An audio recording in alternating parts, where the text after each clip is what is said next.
सभी बच्चों का विज्ञान की क्लास में स्वागत है। लेसन 17 वन हमारी जीवन रेखा। एक शाम बूजो प्रो अहमद विश्वविद्यालय में कार्यरत एक वैज्ञानिक के साथ पार्क में गया। उसने उनका परिचय अपने मित्रों से करवाया। बच्चे पार्क में खेलने लगे और प्रो अहमद एक बेंच पर बैठ गए। उस समय वे थके हुए थे क्योंकि उन्होंने शहर के स्वर्ग यंत्री समारोह में भागीदारी की थी।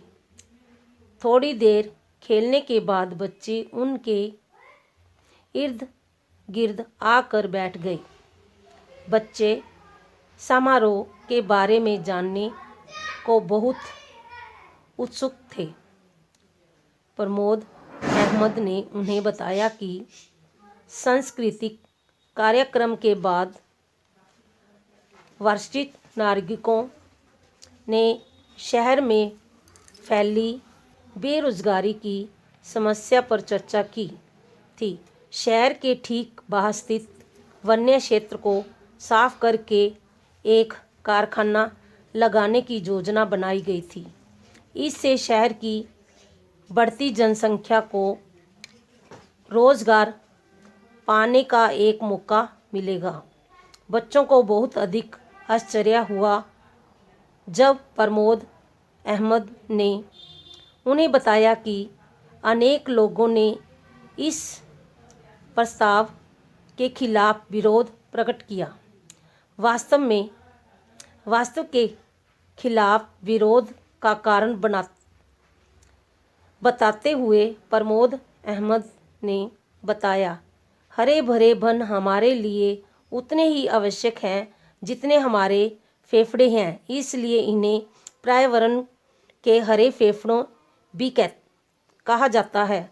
वन जल शोधन तंत्रों के रूप में भी कार्य करते हैं। उनकी बातें सुनकर बच्चे आश्चर्यचकित हो गए।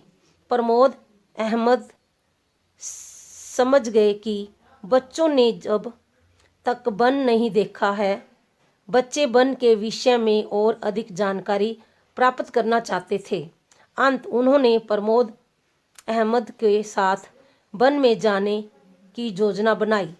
70.1 वन भ्रमण। एक रविवार प्रातः बच्चे चाकू, हेडलेस छड़ी, नोटबुक आदि जैसी कुछ वस्तुएं साथ लेकर प्रमोद अहमद के साथ गांव के निकट के वन की ओर निकल पड़े। रास्ते में उन्हें समीप के गांव में रहने वाला अपनी उम्र का एक लड़का टीबू मिला जो अपनी दीदी के साथ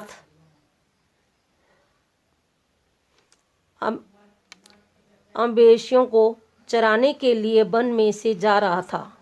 उन्होंने पाया कि टीबू बहुत फुर्तीला लड़का है क्योंकि वह मवेशियों के झुंड को एक साथ रखने के लिए अनान फनान में यहाँ वहाँ घूम रहा था।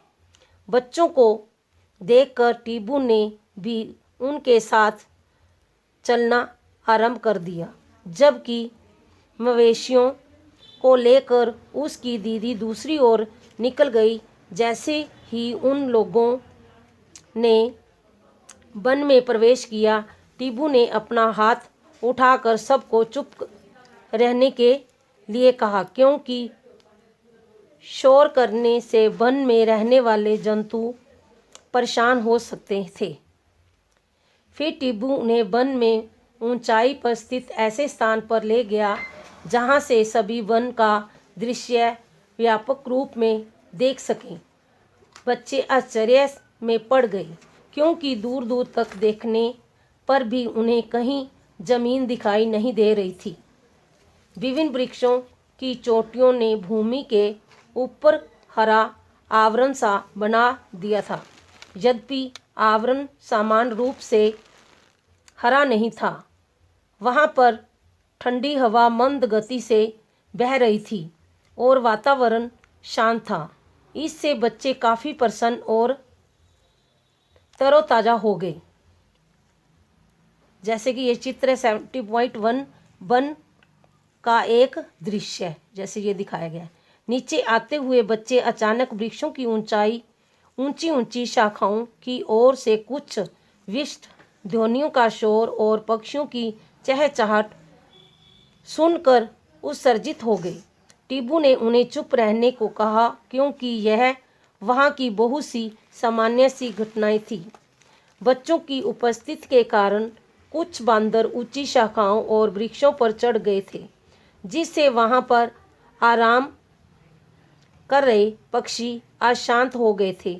जंगली जंतु अक्सर अन्य जंतुओं को सचेत करने के लिए एक विशेष प्रकार की ध्वनि उत्पन्न करके उन्हें चेतावनी देते हैं। टीबू ने यह भी बताया कि शुकर, वाइसन, सेही, गिद्ध, हाथी जैसे जंतु वन के अधिक सघन क्षेत्रों में नहीं रहते हैं। प्रमोद अहमद ने बच्चों को सावधान करते हुए कहा कि उन्हें वन के अधिक सघन क्षेत्रों में नहीं जाना चाहिए। पहली और बूझों को याद आया कि उन्होंने पिछली कक्षा में वनों को आवासों के रूप में पढ़ा था। अब वे स्वयं देख रहे थे कि वन किस प्रकार अनेक पादपों और जंतुओं के लिए आवास या आश्रय प्रदान करते हैं। जिस भूमि पर बच्चे चल रहे थे वह अनेक वृक्षों से ढकी और उबड़ खाबड़ थी। टीबू ने साल, सेमल, टीके, शीशम, पलाश, नीम, खैर, अंजीर, आंवला, कचनार, बांस आदि के वृक्षों की पहचान करने के लिए उनकी सहायता की। प्रमोद अहमद ने कहा कि वन में विभिन्न प्रकार के वृक्ष, झाड़ियाँ, घास और शाख पाई जाती है। वृक्षों पर विभिन्न प्रकार की बिसर्पी लताएं और आरोही लताएं भी लिपटी हुई थी।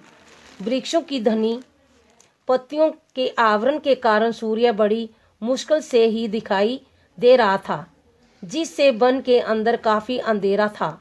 क्रियाकलाप 70.1 आपने घर की विभिन्न वस्तुओं को ध्यानपूर्वक देखकर उनकी वस्तुओं की सूचीबद्ध कीजिए जो ऐसी सामग्री से बनाई गई हैं जिन्हें वनों से प्राप्त किया गया होगा।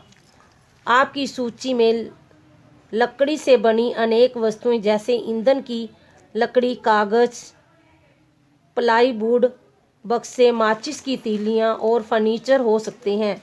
आपको जानकारी है कि गोंद, मसाले, तेल, जंतुओं का चारा और औषधीय पादप भी वनों से प्राप्त उत्पाद हैं। शीला यह समझा नहीं पा रही थी कि आखिर इन वृक्षों को किसने लगाया होगा। प्रमोद अहमद ने बताया कि प्राकृतिक में वृक्ष बहुत अधिक मात्रा में बीज उत्पन्न करते हैं। वन की भूमि उनके अंकुरण और नवोद विद तथा पौध में विकसित होने के लिए अनुकूल परिस्थितियां उपलब्ध कराती है। इसमें से कुछ वृक्ष के रूप में विकसित हो जाते हैं। उन्होंने यह भी बताया कि किसी वृक्ष की शाखाएं भाग तने से ऊपर उठ जाता है। इस वीडियो को बार बार देखो और सुनो और समझो।